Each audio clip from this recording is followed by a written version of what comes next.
কলিজায় কি পরিমাণ দুনিয়া।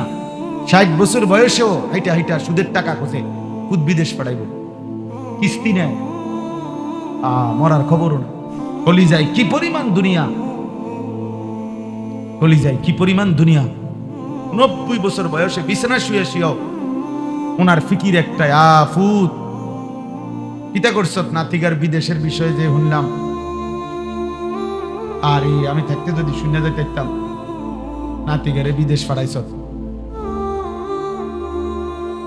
90 বছরের বুড়া মিয়াও বলে আরে আমি থাকতে যদি নাতিগারে বিয়া করাইছে বউগা দেখতে যেতাম। 90 বছরের বুড়া মরে না নাতির বউ দেখার জন্য, 90 বছরের বুড়া মরে না নাতির বিদেশের খবর শুনবার জন্য, নাইলে আরো মারা গেল হইলে আরো অনেক আগে। বলেন কলিজায় কি পরিমাণ দুনিয়া, কলিজায় কি পরিমাণ দুনিয়া। 60 বছর বয়সেও হাইটা হাইটা সুদের টাকা খোঁজে, খুদ বিদেশ পাঠাইব, কিস্তি নেয়, মরার খবরও না। এত সকাল মরতো না, মরবে তো কম পক্ষে 600 বছর পরে। নূহ আলাইহিস সালাম 950 বছর বাঁচলে আমরা শেষ নবীর উম্মত, আমরা তখন বুকে 1200-1400 বছর, আমরা তো শ্রেষ্ঠ নবীর উম্মত, কাজে আমরার হায়াত তো কমপক্ষে 1200-1300 বছর এরকম। বলেন চাচা আমাদের হায়াত এরকম তো তোর কি হিসাবে দুনিয়া নিয়ে এত ব্যস্ততা? আল্লাহ নবী সাল্লাল্লাহু আলাইহি ওয়াসাল্লাম বলছেন আমারু উম্মতি মা বাইনা 60 ওয়া 70, আমার উম্মতের স্বাভাবিক বয়স 60 থেকে 70 এর মাঝে, 60 থেকে 70 এর মাঝে। এই জন্য আজকে এটাই বলতে চাই, আমরা প্রত্যেকে, এটা জওয়ান যারা, বুড়ো যারা, কিশোর ছেলে, তোমরা বাবা একজনই বুঝো, একজনই ভাবো তোমার কোনো কর্তব্য আছে কিনা। সারাদিন চুল ফিরানো এটাই তোমার জিম্মাদারি?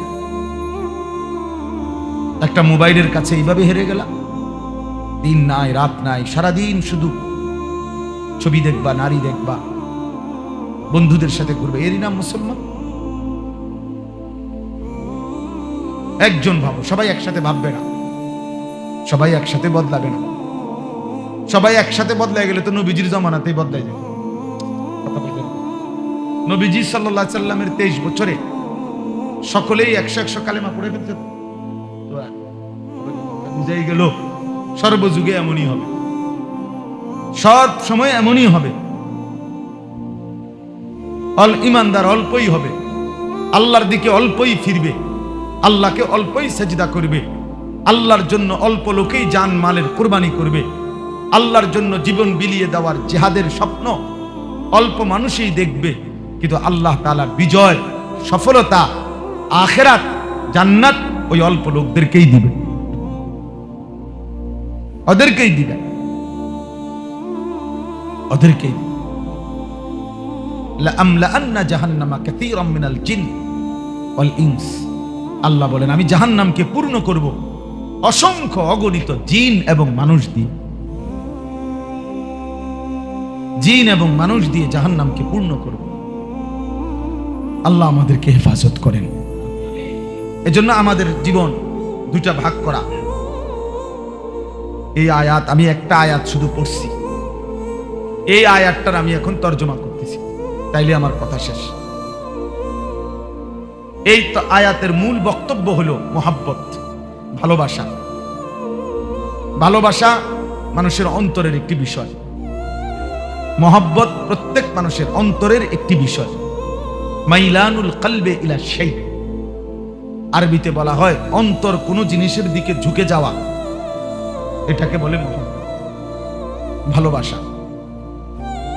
তো আল্লাহ তাআলা বলেন এখানে 8টা জিনিস আল্লাহ বলছেন। আমি যে আয়াতটা পড়ছি সূরা তাওবার, কোরআনুল কারীমের 9 নম্বর পারা, 10 নম্বর সূরা, না 10 নম্বর পারা 9 নম্বর সূরা, সূরা তাওবা, এই সূরার 24 নম্বর আয়াত। এই আয়াতের মধ্যে আল্লাহ তাআলা 8টা জিনিস উল্লেখ করছে। প্রথম আমাদের দুনিয়াবি, বলছে এই 8টি জিনিসের প্রতি সবারই ভালোবাসা আছে, কিন্তু আল্লাহ তাআলা আরো 3টা জিনিস উল্লেখ করছে সাথে আলাদা। মানে একদিকে বলছে 8টা জিনিস, আরেক দিকে বলছে 3টা জিনিস। আপনারা সবাই বুঝবেন, একটু মনোযোগ দিলে এটা সহজ কথা। 3টি জিনিস তো আল্লাহ তাআলা বলছেন 8টি জিনিস আমি যেগুলা বললাম এগুলোর প্রতি মানুষের দিলে ভালোবাসা আছে, আর আরো 3টা জিনিস বললাম ওইগুলার প্রতিও ভালোবাসা থাকতে হবে, না থাকলে তৈরি করতে হবে। আর আল্লাহ তাআলা বলেন যদি কোনো মানুষের অন্তরে ওই 3টি জিনিসের চাইতেও এই 8টি জিনিসের প্রতি ভালোবাসা বেশি হয়, তাহলে সে যেন আমি আল্লাহর পক্ষ থেকে আযাব আসার অপেক্ষা করে, আমি তাকে শাস্তি দেব, আমি তারে কষ্ট দেবই দেব, বেইজ্জতি করবই করব, আজ কিংবা কাল, আজ কিংবা কাল। তাহলে মোট হলো 11টা ভালোবাসা, এর মধ্যে 8টা হলো এক শ্রেণী, 3টা হলো কি আরেক শ্রেণী। শুধু আল্লাহ তাআলা বলছে এই 8টার ভালোবাসা যদি থাকে তোমার মধ্যে, মানা নাই, কিন্তু ওই 3টার ভালোবাসা উপরে থাকতে হবে আর এগুলা নিচে। শুধু এই তুমি যদি সেটিং দিতে পারো ঠিক মতো, নিজে যদি সাজিয়ে দিতে পারো, তাইলে যথেষ্ট। 8টি জিনিসের ভালোবাসা কি কি? 1 নম্বরে আল্লাহ তাআলা বলেন আবাউকুম কুল ইন কানা আবাউকুম, হে নবী আপনি বলুন তোমাদের মধ্যে যদি 1 নম্বরে তোমাদের পিতা মাতার প্রতি ভালোবাসা, পিতা মাতার প্রতি মানুষের অন্তরে ভালোবাসা থাকে কিনা? এটা হারাম, কথা বলেন না, হারাম এটা না, হারাম না। 2 ওয়া আবনাউকুম, তোমাদের সন্তানাদি, সন্তানাদির প্রতি মানুষের অন্তরে ভালোবাসা থাকে কিনা? হারাম এটা। 3 নম্বর ওয়া ইখওয়ানুকুম, তোমাদের ভাই বেরাদর, ভাই বোন, ভাই বোনের প্রতি মানুষের অন্তরে মায়া থাকে কিনা? এটা হারাম। 4 নম্বর ওয়া আজওয়াজুকুম, তোমাদের স্ত্রীগণ, স্ত্রীর প্রতি মানুষের অন্তরে ভালোবাসা থাকে কিনা? এটা হারাম না। 5 নম্বর ওয়া আশিরাতুকুম, তোমাদের আত্মীয় স্বজন, তোমাদের কি চাচা মামা ফুফা খালু আত্মীয় স্বজন, আত্মীয় স্বজনের প্রতিও ভালোবাসা থাকা স্বাভাবিক। এই 5টা হলো। 6 নম্বর ওয়া আমওয়ালুন ইখতারাফতুমুহা, তোমরা তিল তিল করে যেই সম্পদ জমা করো সেই সম্পদের প্রতি ভালোবাসা। প্রত্যেক মানুষ নিজের জমানো টাকা সম্পদ এর প্রতি তার একটা মনের টান, আন্তরিকতা, ভালোবাসা আছে কিনা? এটা হারাম, এটা না, হারাম। 7 নম্বর ওয়া তিজারাতুন তাখশাউনা কাসাদাহা, তোমরা প্রত্যেকে যে যে পন্থায় উপার্জন করো, যেটাকে তুমি এতটা পছন্দ করো যে এটা যদি তোমার থেকে সরে যায় তোমার মনে ভয় আছে যে আমার অনেক ক্ষতি হবে। যেমন আমার এই ব্যবসাটাই, বা হুজুর আমার এটাই পুঁজি, এটা যদি আমার ক্ষতি হয় আমার আর কিচ্ছু নাই, আমার এই রিক্সাটাই আমার পুঁজি, আমার এই অটোটাই আমার পুঁজি, এটাই আমার উপার্জনের একমাত্র মাধ্যম, আমার এই 10 শতক জমি এটাই আমার উপার্জনের মাধ্যম, আমার এই 8,000 টাকার এই চাকরিটা এটাই আমার উপার্জনের কি মাধ্যম। এটা যদি ক্ষতিগ্রস্ত হয় আমার ক্ষতি হয়ে যাবে। আল্লাহ বলে এই যে তোমাদের এই প্রিয় পেশা, তোমাদের এই পছন্দের কি পেশা, পেশা বুঝেন না, কর্ম আর কি, কর্ম যে যেভাবে উপার্জন করো, ব্যবসা চাকরি কৃষি যেভাবে হোক। অনেক মানুষ, আমি একবার আমার জীবনে, আমি আরো ছাত্র থাকতে একবার রিক্সায় এক জায়গা থেকে আসছি, তো এক রিক্সা ড্রাইভারের সাথে কি জানি বলতে গিয়ে মনে আমি রাগ হয়েছিলাম। তো রাগ হইতে গিয়ে আমার বেখেয়ালে হোক বা ইচ্ছা করে হোক, যেভাবে হোক, তার রিক্সার যে চাক্কা সামনে, এই চাক্কার মধ্যে আমি পাও লাগাইছি, আর পাও দিয়ে ধাক্কা দিছি, যা বেটা বা এরকম কিছু একটা বলছি তার, আমি তখন ছাত্র। আমার মনে আছে ওই রিক্সাওয়ালা খুব মনে কষ্ট পাইছিল। সে এত কষ্ট পাইছে, খুব ব্যথা নিয়ে বলছে যে আপনি যাই বলছেন বলেন। আমি বলতেছি আপনিও বলেন, কিন্তু আপনি আমার রিক্সাটার মধ্যে পাও লাগাইলেন কেন? এটা আমার উপার্জনের, মানে এর কাছে এটা পবিত্র। সে এটা মেনে নিতে পারে নাই যে আমার সেই কথা সারা জীবন মনে ছিল যে না, আমার এটা ভুল হয়েছে। আমি তার উপার্জনের এই মাধ্যমটা, এটা তার কাছে খুব প্রিয়, এটা তার কাছে খুব প্রিয়। অনেক ড্রাইভার দেখবেন স্ট্যান্ডে গিয়েই এই ঘাম ঝরা মাথায় গামছাটা দিয়েই তার সিএনজির সামনের গ্লাসটা এই মুছতে আছে, হিন্দিয়া মুছে, অথচ নিজের ঘামের চাইতো তার কাছে তার এই গাড়িটা প্রিয়, কারণ এটা তার উপার্জনের কি মাধ্যম। আল্লাহ তাআলা বলেন এটা 8 নাম্বার হলো ওয়া মাসাকিনু তারদাউনাহা, তোমাদের পছন্দের ঘরবাড়ি, যেই ঘরবাড়ি তোমরা থাকো, ঘর বানাইছো, ভিট বাঁধছো, আস্তে আস্তে ঘর দুয়ার করতে আছো, এটা তোমাদের খুব পছন্দের। মানুষ বাড়ি ঘরের একটা গাছের জন্য, এক বিঘত জায়গার জন্য কত কিছু করে, তাইলে এটা প্রিয়। এই 8টা জিনিস এখানে বাদ পড়লো কি না, মানে এই 8টা বলাতে মোটামুটি কল্পনা করে দেখেন দুনিয়াবি বিষয়ে বাদ পড়ছে কি, সবই আছে। খুব সুন্দর না? মানে এমন ভাবে এটার একেবারে গায়ে মিলাইয়া দিছে যে কোনো কিছু বাদ যায়। তাহলে আবার শোনেন, তোমাদের পিতা মাতা, তোমাদের সন্তান, তোমাদের ভাই বোরাদর, তোমাদের স্ত্রীগণ, তোমাদের আত্মীয় স্বজন, তোমাদের উপার্জিত সম্পদ, তোমাদের উপার্জনের পেশা, তোমাদের পছন্দের কি ঘর বাড়ি, এই কয়টা হলো 8টা। আল্লাহ বলেন এবার এদিকে 3টা, এদিকে 3টা হলো আল্লাহর প্রতি ভালোবাসা, 2 রাসূলুল্লাহ সাল্লাল্লাহু আলাইহি ওয়াসাল্লামের প্রতি ভালোবাসা, 3 আল্লাহর রাস্তায় জান মাল জিহাদের প্রতি ভালোবাসা। মানে আল্লাহর পথে জান দেব, মাল দেব, যখন চায় তখন আমি রেডি। মালিক আপনি, জান চাইলে জান দেব, মাল চাইলে মাল দেব। জিহাদ ফি সাবিলিল্লাহ, আল্লাহর পথে জিহাদ, জান মালের কুরবানি। আল্লাহ বলেন এই 3টা ভালোবাসা। এদিকে এই 3টা আল্লাহর প্রতি ভালোবাসা, রাসূলুল্লাহ সাল্লাল্লাহু আলাইহি ওয়াসাল্লামের প্রতি ভালোবাসা, আল্লাহর রাস্তায় জান মাল কুরবানি করার কি ভালোবাসা, জিহাদের ভালোবাসা। এই কয়টা হলো এবার কোন? তাহলে এইবার আল্লাহ বলছেন আহাব্বা ইলাইকুম মিনাল্লাহি ওয়া রাসূলিহি ওয়া জিহাদিন ফি সাবিলিহি।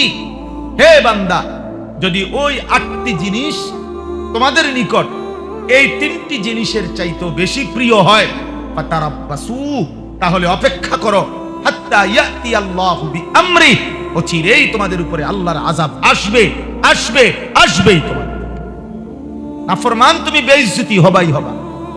আজ না হয় কাল শুনবা ফুতের বউ 2 নম্বর, আজ না হয় কাল শুনবা ফুতের ঘরের নাতনি ভাগ্যা গেছে, আজ না হয় কাল শুনবা জির ঘরের নাতি আরেক মাইয়া লইয়া গেছে গা।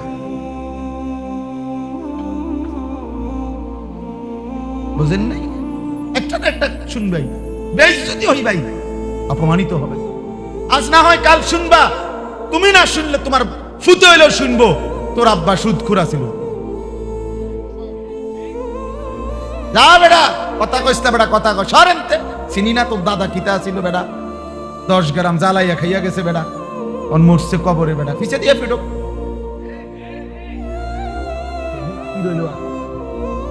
জীবনের আর রইল কি তখন? তোমার 70 বছরের বিল্ডিং, তোমার 60 বছরের উপার্জন, তোমার এই পুরা জিন্দেগির বাটপারি সিটারি তো বিনিময় পাইয়া গেলেন। তো আমার একবার একজনে অনেক আগে আমি দেখছি, উনি তার বসের সামনে কইতেছে জি জি স্যার, জি জি জি জি, 5 মিনিটে 50 বার বলল জি স্যার, জি স্যার, জি স্যার, জি স্যার। এই লোক যখন চলে গেছে, এই লোকটা আমি শুনছি হে কয় হুজুর মনটা চাইছে 5,000 লাঠি দিতে। বিশ্বাস করে আমি বললাম ইন্নালিল্লাহ, আপনি কি করেন?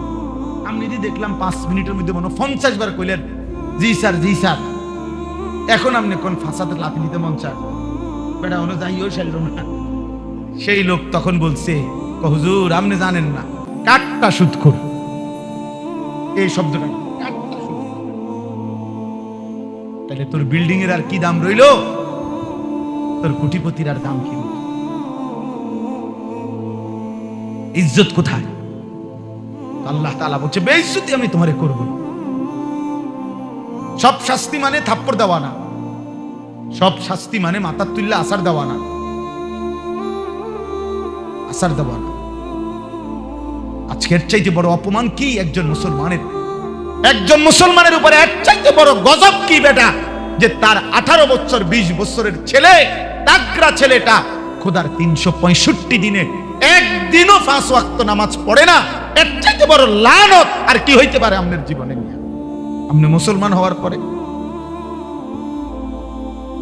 এর চাইতে বড় বেইজ্জতি যে তার বেটি পুরা গ্রাম চুক্তি মানুষ চিনে, বেটি এমন বেপর্দা, মাইয়া এমন বেহায়া যে পুরা ইউনিয়নের মানুষ চিনে। ওই তাই ওই এতের বউ, ওই এতের বউ চিনুস না, বেডিরে বাজারে বাজারে ছেড়ে দিছে। তে কথা বলেন, এরপরে আর কি রইল? আমার 30 বছরের উপার্জনের আর কি দাম রইল? আমার একবার একজনে কইছিল, সবাইরে আমি দোষ দেই না, আমি সবার বিরুদ্ধে বলি না, যিনি ভালো মানুষ আপনি গায়ে না লাগলেই ভালো। 26 বছর ওই লোক বলছে হুজুর আমি 26 বছর বিদেশ করে আসছি, 26 বছর বিদেশ থাইকা তিল তিল করে জমাইয়া 4 তলা একটা বিল্ডিং করছিলাম উপজেলায়, উপজেলার সামনে। এর পরে 26 বছর পরে বিদেশ থেকে চলে আসছি, মনে করছি 4 তলা বিল্ডিং এ ফ্ল্যাট প্রায় 1 লাখ টাকার উপরে ভাড়া পামু, ভাড়া তো আর অসুবিধা কি, আর দরকার নেই বিদেশ কইরা, আল্লাহর রহমতে বিল্ডিং এর ভাড়া দিয়ে কি চলতে পারবো, ওই আশা করে আয়া পড়ছি। কাইয়াস যখন ওই বাড়িতে ওই বাসায় বিল্ডিং এর একটা ফ্ল্যাটে নিজে থাকি, বাকিগুলো ভাড়া দিছি। আসছি 26 বছর পরে যখন বাজারে হাঁটছি, উপজেলার মার্কেটে বাজারে হাঁটি, জেন দিয়ে যাই, মানুষে আমারে আমার বোন নামে পরিচয় দেয়, ওই তার জামাই। আমার বেডি এই পরিমাণ বাজারে বাজারে ঘুরছে, একটা রিক্সার ড্রাইভারও বাকি নাই যে বেডিরে চিনে না, ওন জামাইরে চিনে ওই হেবেডির নাম। আসে না মানে উনি আমার নিজে বলছে, জড়াই ধরে কানছে, ওই লোক জড়াই ধরে আমার কানছে, হুজুর এই লজ্জায় শরমে পরে এই বিল্ডিং পুরাটা ভাড়া দিয়া নিজে পরিবার সহ গ্রামের আগের পুরান ভাঙ্গা ঘরে ওইখানে চলে গেছে। শরমের বিষয়, লজ্জার বিষয়। ফাতারাব্বাসু হাত্তা ইয়াতি আল্লাহু বিআমরি।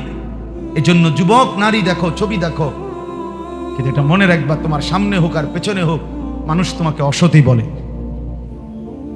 মানুষ তোমাকে লম্পট বলে, চরিত্রহীন বলে। বেনামাজি ছেলে যাদের কপালে সেজদা নাই, মানুষ তোমাকে মানুষ মনে করে না, আল্লাহর সৃষ্টির একটা জানোয়ার ছাড়া আর কিছু মনে করে না। এজন্য বেনামাজি মাঝে মাঝে কুকুরের দিকে তাকায়ও, আর কুকুরের সাথে টাটা দিও যে দোস্ত তুই আর আমি বরাবর, তুই জানোয়ারও সেজদা দেস না, আমি জানোয়ারও সেজদা দেই না। সুযোগ থাকলে কুকুরের সাথে একটা দুইটা ছবি উঠাইও, সেলফি উঠাইও, উঠাইয়া দিও মোবাইল, যে আমরা দুই জানোয়ার বরাবর, আমরা দুই হাইওয়ান বরাবর, একটা মানুষরূপী জানোয়ার, একটা বাস্তবিক জানোয়ার, একটা 2 ঠ্যাংওয়ালা জানোয়ার আর একটা 4 ঠ্যাংওয়ালা জানোয়ার। আল্লাহ আমাদেরকে হেফাজত করেন। কি পরিমাণ গুসা হইছেন নবীজি যে আমার উম্মত নামাজ পড়ো না, তো ঠিক আছে মনে রাখিস উম্মত, ফেরাউনের সাথে হাসর হবে, নমরুদের সাথে, কারুনের সাথে, হামানের সাথে, উবাই ইবনে খালাফের সাথে। আরে নাফরমান বেটা, নবী যদি বলে তোর হাসর হবে ফেরাউনের সাথে, তো তোরে সুপারিশ করবে তোর কোন আব্বা? বুঝেন না এমনি কথা? হেরে সুপারিশ করবে কে? সুপারিশ করবে কে? ফেরাউনের লগে যদি দাঁড়ায় তো তোমার লাগে যদি সুপারিশ করে, ফেরাউনও তো বলবে তাহলে আমার অপরাধটা কি? বুঝেন না এমনি আমার কথা? ফেরাউনও তো তখন বলবে তো তাহলে আমার লাগেও কি করেন? সুপারিশ করে।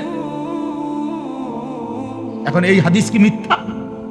এটা কি কোনোদিন শুনেন নাই? তো বিশুদ্ধ হাদিস। নবী সাল্লাল্লাহু আলাইহি সাল্লাম বলছে ফজরের নামাজ যে পড়ে না সে মুনাফিক। তাহলে মুনাফিকের জন্য নবী সুপারিশ করবে কেন? নবী তো ঈমানদারের জন্য সুপারিশ করবে। নবীজি সাল্লাল্লাহু আলাইহি সাল্লাম বলছে মান তারাকা সালাতান মুতাআম্মিদান ফাকাদ কাফারা। পরিষ্কার হাদিস। নবীজি বলেন যে ইচ্ছে করে নামাজ ছেড়ে দিল, ফাকাদ কাফারা, সে কুফরি করলো, বেঈমান হয়ে গেল। তোমার জন্য সুপারিশ কে করবে? নবী কোথাও বলছে সে মুনাফিক, কথা বলছে সে কুফরি করলো, কথা বলছে তার হাসর হবে ফেরাউন নমরুদের সাথে, তাহলে তার সুপারিশ কোথায়? বলো বাবা। সাধু আন্দারি করতে করতে নামাজের টাইম নেই, একখান অটো চালায় নামাজ পড়ে না।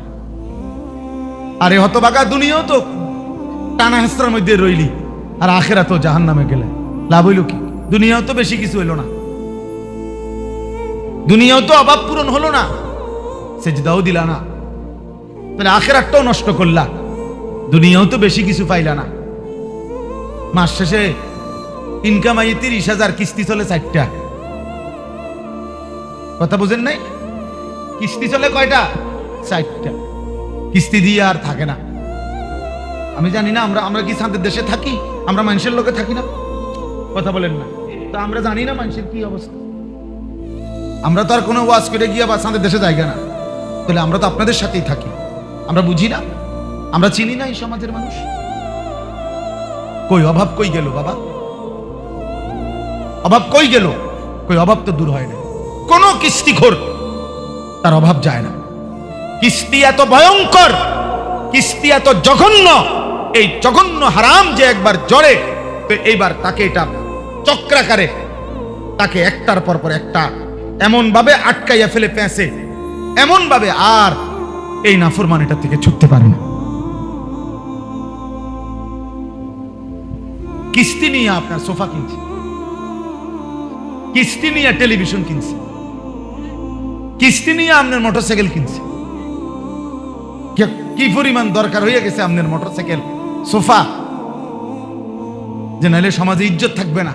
না, আপনার খুব ইজ্জত। হ্যাঁ, মানুষ আপনার মাশাআল্লাহ হারামখোর কয়, এটা আপনার অনেক বড় ইজ্জত। আপনার মানুষের সুদখোর কয়, এটা অনেক বড় সম্মান। আমরা কাগজে লিখে দিলে ভালো না, জনাব সুদখোর অমুক।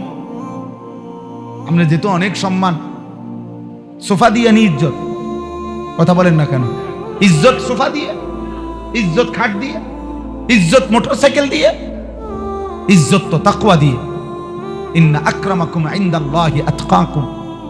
আল্লাহ তাআলা বলছে আল্লাহকে ভয় করা, গুনাহ থেকে বিরত থাকা, আল্লাহর ইবাদত করা, এর মধ্যে ইজ্জত। আল্লাহ আমাদেরকে বুঝার তৌফিক দান করেন। আল্লাহু লা ইয়াহদিল কওমাল ফাসিকিন।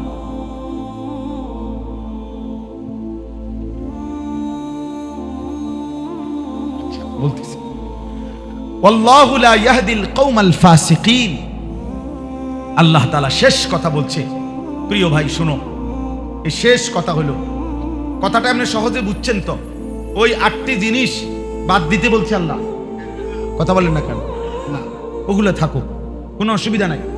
আল্লাহ বলছে সব করো, শুধু আল্লাহকে বেশি ভালোবাসো, শুধু রাসূলকে বেশি ভালোবাসো, শুধু আল্লাহর জন্য জীবন কোরবানি করার স্বপ্ন দেখো, নবীর একটা একটা সুন্নাত করো, নবীর একটা একটা জিন্দেগির আমল নিজের মধ্যে আনো। আল্লাহ নবী সাল্লাল্লাহু আলাইহি সাল্লামের একটা একটা সুন্নাত জীবনের শ্রেষ্ঠ সম্পদ। আমার হাসি, আমার কান্না, আমার আনন্দ, আমার ওযু, আমার গোসল, আমার পাক নাফাক, আমার খাদ্য, আমার ঘুম, আমার পেশাব পায়খানা, আমার হাঁটা চলা সব কিছু যেন হবে প্রিয় নবী সাল্লাল্লাহু আলাইহি ওয়াসাল্লামের তরিকা, সুন্নাত মোতাবেক।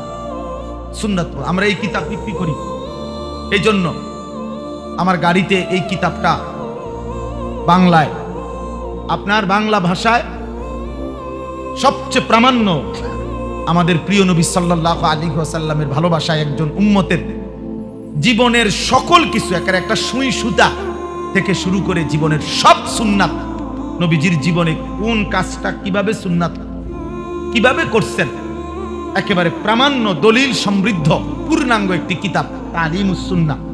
একটা সময় আমাদের মুসলমানদের ঘরে ঘরে মুকসুদুল মুমিনিন থাকতো, বেহেশতি জৌর থাকতো, ঘরের মহিলা, নাতি নাতনি, জিফু, যে কেউ যখন সুযোগ হইতো পড়তো একটু একটু। এরকম একটা কিতাব যেটা আপনারা আপনাদের প্রত্যেকের ঘরে ঘরে রাখতে পারবেন। যে মন চাইছেন পুরুষ, নারী, জওয়ান, বৃদ্ধ পড়লে একটা লাইন নবীজির একটা সুন্নত শিখতে পারবেন, জানতে পারবেন। পুরা নবীজির পুরা 23 বছরের জীবনের সমস্ত সুন্নাত এর মধ্যে আছে। 400 টাকা করে আমরা এই বইটা বিক্রি করি। যাওয়ার সময় সুযোগ থাকলে আমাদের সাদা গাড়ি থেকে নিয়ে যাবেন। জীবনের অনেক বড় একটা পুঁজি হবে, ফায়দা হবে। আমি আপনাদের কাছে আমার শেষ কথা এটাই, আমি আল্লাহ এক একজনকে এক একভাবে অপমানিত করি, প্রত্যেক পাপীকেই আল্লাহ বেইজ্জতি করে। এজন্য গুনাহ ছেড়ে দিয়ে রাসূলুল্লাহ সাল্লাল্লাহু আলাইহি সাল্লামের আল্লাহর ভালোবাসা, নবীর ভালোবাসা আমাদের হৃদয়ে যেন তৈরি হয়। তোমরা কিশোর যুবক নামাজ পড়ো। প্রিয় ভাই, তোমরা যদি সেজদা না করো, আমাদের যুবকরা যদি ফিরে না আসে, ইসলামের বিজয় আসবে না রে বাপ। দুশমন আমাদেরকে মারতেই থাকবে, দুশমন আমাদেরকে মারতেই থাকবে। এই জন্য তোমরা ইনশাআল্লাহ নামাজ পড়ো, আল্লাহকে চিনো, নিজেদের আখলাক চরিত্র নষ্ট করো না বাপ। আল্লাহ তাআলা কবুল করেন, এই মাদ্রাসা আল্লাহ কবুল করেন। আমারে উনি অনেকবার চাচা বলছেন, বহুবার শুনছি, আমরাও দিল থেকে দোয়া করি মাদ্রাসা যেন আল্লাহ কবুল করেন। মাদ্রাসার যারা মুহতামিম উস্তাদ আছেন, আপনাদের কাছে আমার কথা হলো, একটা বিষয় জরুরি, সব মাদ্রাসা সমান তালে বিরাট বড় হইতে হবে এটা জরুরি না। সব মাদ্রাসার মধ্যে 10,000 ছাত্র থাকতে হবে, 1,000 ছাত্র থাকতে হবে এটা জরুরি না। বরং আমি আমার সামর্থ্যটাকে নির্ধারণ করে সীমিত ছোট আকারেই হোক, কিন্তু আমি যে কয়জন রাখবো, আমি প্রয়োজনে টার্গেট নিলাম আমি 100 জনই পড়াম, কিন্তু ওই 100 জন যেন পূর্ণাঙ্গ দিন শিখে ঠিক মতো, তাহলে এটা বরকত হবে।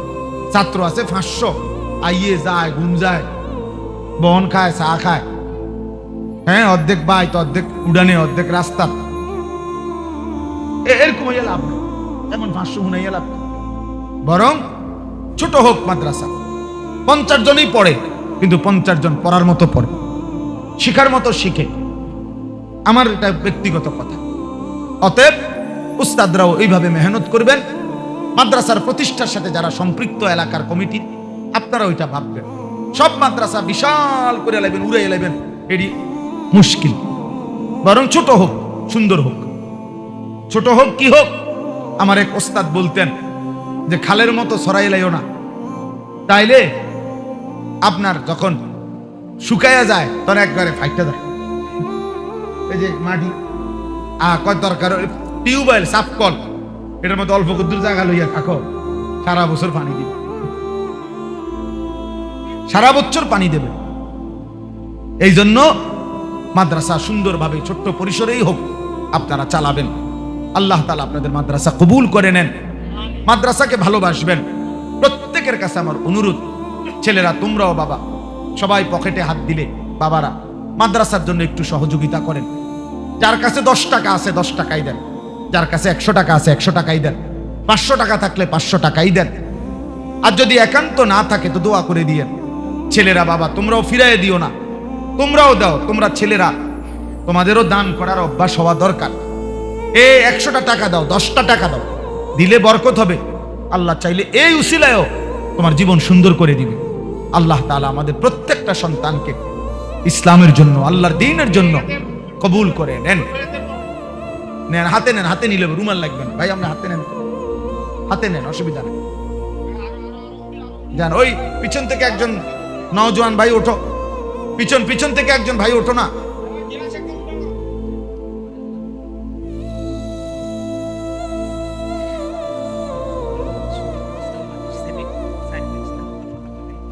মাশাআল্লাহ, কি নাম? সাইফুল ইসলাম, শহীদ মাজির ছেলে সাইফুল ইসলাম ভাই। উনি 10,000 টাকা দিয়েছেন, প্রবাসী।